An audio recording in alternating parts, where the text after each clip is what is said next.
to the Stor Skabram camping place.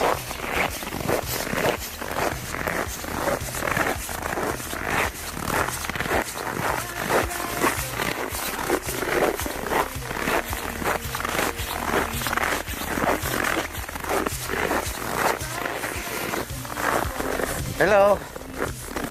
The Arctic Trail is gonna bring you from Jokkmokk to Stor Skabram in about 3.5 kilometers in a landscape of fairy tale beauty. Once I got there, I found my car and I flew the drone to see how it looks like from above. Stor Skabram is the small camping place, the small village here, and is right beside of this amazing frozen lake. You can see the small houses where I've stayed while I was there.